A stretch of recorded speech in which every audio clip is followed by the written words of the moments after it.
Si JDG, en fait, il l'accepte, c'est simplement parce que ils le font passer, voilà, pour le vieux, un peu boomer, un peu beauf. Évidemment, personne ne va le soutenir. Si il se prend une sauce qu'il se fait harceler, personne ne va le soutenir, tout le monde va le lâcher si ça prend plus d'ampleur. JDG a encore eu une take qui a fait hurler certaines personnes. Ça va me permettre de parler un peu du joueur du grenier, qui est un des rares gros streamers intéressants. Tout le monde, ils sont tellement lisses, tellement safe, et justement on va le voir, passe leur temps à s'excuser dès qu'ils font une blague, c'est insupportable. Et donc JDG, c'est un des seuls qui, voilà, ose faire un peu des blagues, dit des trucs un peu basés. En fait, c'est le seul qui a un simple reste de bon sens paysan, entre guillemets, qui lui permet, et aussi un peu de courage, qui fait que quand il voit un truc, et il va le nommer comme il le voit, tu vois. S'il y a un chat noir qui passe, il va dire c'est un chat noir, il va pas dire attention, on ne sait pas.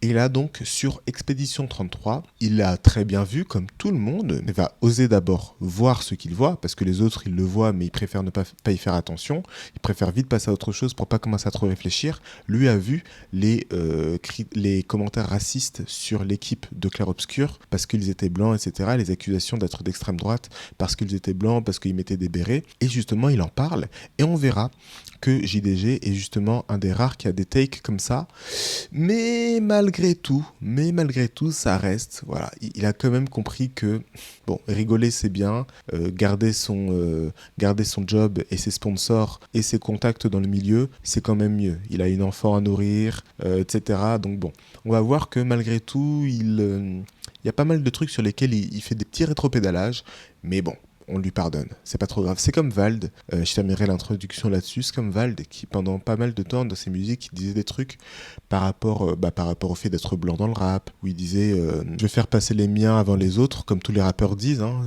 que la mif, machin, on fait toujours passer les nôtres avant les autres. Et il dit mais faire passer les siens avant les autres, c'est le programme des Le Pen. Tu vois, parce qu'effectivement, en réalité, faire passer la France les Français avant les étrangers, c'est un programme qui est juste logique, qui est l'extension du bon sens, qui fait qu'on fait passer les nôtres avant les autres. Mais il avait dit ça dans un son polémique, machin, et il a fait un morceau qui s'appelle Gauche-Droite, où il nous a fait une Orelsan un peu, tu vois. Il va faire croire qu'il dit des trucs, mais tout en disant rien. C'est moins pire qu'Orelsan, mais voilà. Il a fini par se dire, bon, qu'est-ce que j'ai à gagner à parler de ces sujets-là? En fait, pas grand-chose, donc je vais un peu arrêter d'en parler, je vais essayer de clôturer le truc en disant que je suis ni de gauche ni de droite, voilà, je me pose des questions.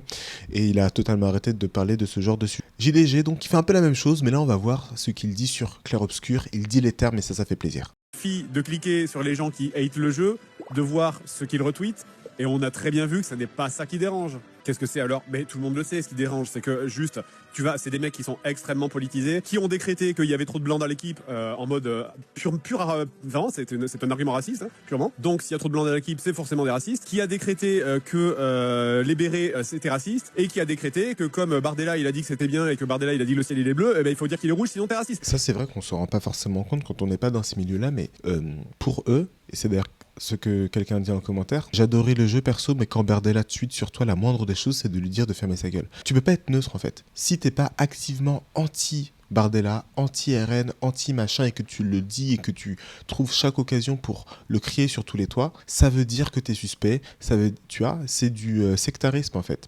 C'est littéralement une secte, c'est littéralement des dogmes idéologiques. Si tu dis pas non, c'est horrible, si tu ne cries pas avec les loups, ça veut dire que peut-être que t'es machin, donc du coup t'es suspect, donc du coup on va commencer à te mettre la pression jusqu'à ce que tu dises oui et que tu prêtes allégeance.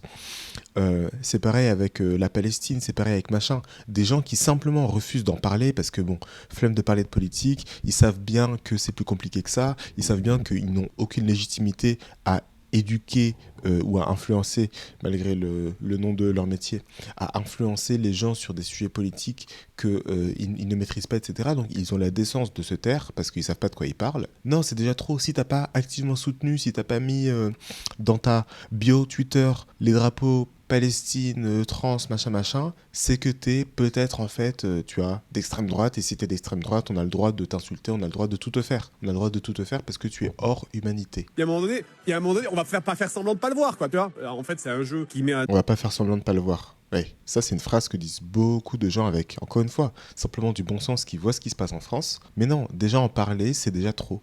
Les autres, ils sont obligés de faire semblant de ne pas le voir. Quand il y a des attentats, quand il y a des agressions, quand il y a des meurtres, etc., toujours des circonvolutions.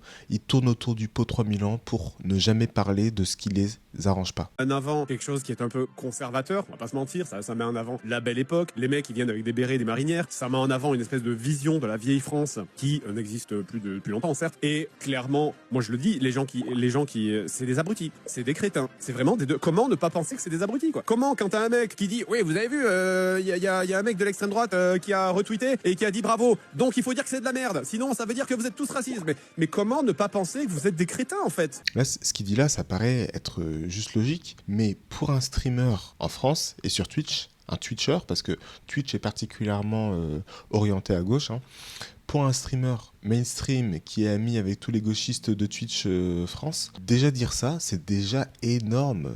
Avoir du bon sens, c'est déjà énorme. Et encore une fois, donc c'est pas la première fois, parce que dans cette vidéo, là, il parlait du niveau d'imposition en France. Mon sujet de prédilection, bien évidemment. Les services publics qu'on a, je suis désolé. J'ai pas de médecin traitant depuis 10 ans, quoi. Je suis désolé. Si on avait les meilleurs services publics du monde, bah, je dirais ok, je sais pourquoi, mais on est taxé. Mais là, je sais pas pourquoi. Et je suis désolé, je vais pas faire l'argument de la carte vitale, il tient plus. Et encore une fois, c'est même pas des trucs franchement de fou. Hein. Il ne remet pas en question les taxes. Il dit simplement, on paye autant pour ne rien avoir derrière. Sous-entendu, ça me gêne pas de payer si on a des trucs derrière. Alors que non, le problème c'est pas qu'on ait ou pas des trucs derrière. Le problème c'est qu'on ait des taxes et des impôts qui nous sont imposés. Bref, je rentre pas dans une analyse politique pour le moment. Mais voilà, il a souvent des petites takes comme ça, à droite à gauche, un peu basées, un peu de bon sens. Et justement aussi, c'est un des seuls aussi qui fait des blagues drôles, un peu edgy, sans être là à se plier en quatre pour s'excuser, comme on va le voir justement avec Antoine Daniel. Ouais, là c'est compliqué, hein. On va dire une que j'aime pas, je sais pas, Clara, je t'aime pas trop. Comment ça? Pourquoi? T'es une connasse. Moi, Oh non. Non, c'est vrai que c'est une connasse. j'ai entendu dire que sa tante était juive. Bon, Quoi? What the fuck? JDG? Allô? JDG? Il est fou ce mec, hein. Il est fou ce mec, hein. JDG, quoi? Il est fou ce mec, il est fou ce mec. Immédiatement, ils sont obligés de recadrer, ils sont obligés, tu vois, parce que si JDG en fait il l'accepte, c'est simplement parce que ils le font passer, voilà, pour le vieux, un peu boomer, un peu beauf, qui a des fois des idées un peu, tu vois, un peu de daron, qui comprend pas trop. Lui, il est obligé un peu de jouer le bête. Et dès qu'il fait une blague, c'est oh là là, oh JDG, tu vois. Parce que franchement, il est cool. Il voit très bien que c'est une personne gentille, etc. Mais quelqu'un qui dirait la même chose que lui dans un autre contexte, il dirait non, c'est un facho, c'est un je sais pas quoi. Lui, il voit bien qu'il est cool, etc. Tout le monde l'aime bien. Mais ils sont quand même obligés à chaque fois de recadrer le truc, de bien montrer que eux, ils trouvent que c'est exagéré, ces blagues, etc. Et c'est pour ça qu'ils l'acceptent. C'est parce que, bon, tu fais tes blagues de temps en temps, hein, d'ailleurs. Il les fait de moins en moins. Il évite, comment dire, inconsciemment. C'est pas qu'il se dit, ok, bon, je vais en faire un peu moins pour pas passer pour un mec de droite, tu vois. C'est inconsciemment, c'est des dynamiques de groupe, tu vois. Inconsciemment, tu vois ce qui est accepté ou pas par le groupe, ce qui fait rire ou pas les gens, à quel point ce qu'ils sont mal à l'aise ou pas. Et même dans les émissions Joueurs du Grenier, tu regardes les émissions d'il y a 10 ans, il y avait beaucoup plus de blagues sexistes, entre guillemets racistes, etc., mais qui sont les blagues les plus drôles, en fait. Et par exemple, prenons justement Antoine Daniel, quand lui, il va faire une blague comme ça, déjà, c'est extrêmement rare, et regardez comment est-ce qu'il va se comporter. Alors que moi je suis vachement plus ouvert. Quoi. T'estimes que être avec une femme, c'est être ouvert? Bah ouais mec. Je trouve ça juste normal. Bah ouais mec, mais moi je suis... C'est bien ce que tu dis. Et moi je fais partie, je renforce l'inclusivité, je bosse pour tous ces trucs là, tu vois. C'est vrai? Ouais, je suis un allié. Mec, t'as viré le seul rap de ton équipe, mec. What the fuck? Oh putain. Alors on est bleu. Il fait référence à Karim Debache, qui était un membre de l'équipe de JDG qui est parti et qui est effectivement d'origine arabe. Ok. Donnez un indice à votre équipe? Bah non. On fait pas les indices. Excuse-moi, Fred. Hein. Quoi?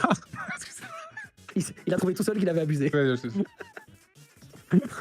Voilà, juste pour cette blague-là, regardez comme il est mal à l'aise. Excuse-moi, il se frotte le doigt, il se frotte le menton. Vas-y. Ça m'a fait rire. Ouais, bien sûr. C'est tout ce qui compte. Si t'as rigolé, c'est bon.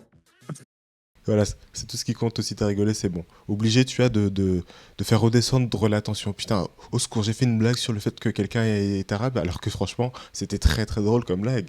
C'était vraiment bien trouvé, c'était bien sorti. Vous voyez le malaise qu'ont ces gens, et là ils tapotent le truc, tu vois, on sent juste la gêne, tu vois. Quand t'es gêné, tu sais pas trop quoi faire avec tes mains, avec ton corps, tu commences à, tu vois, à frotter les trucs bizarrement, à bouger le stylo sur la table ou je sais pas quoi, tu vois. C'est juste la gêne, t'as besoin de l'extérioriser par des mouvements parasites comme ça. Voilà les gens avec qui ils traînent et voilà pourquoi est-ce que simplement dire ce qu'il vient de dire là, c'est déjà un pas énorme et je suis persuadé qu'il y a des gens du milieu qui vont commencer à, en interne, hein, dire ouais, JDG, tu vois, comme ils font déjà, mais ouais, mais là c'est déjà, là franchement ça devient trop et tout. Non seulement il y aura ça, et en plus, évidemment, personne va le soutenir. Si il se prend une sauce qu'il se fait harceler, personne va dire il faut pas harceler JDG. Personne va le soutenir, tout le monde va le lâcher si ça prend plus d'ampleur.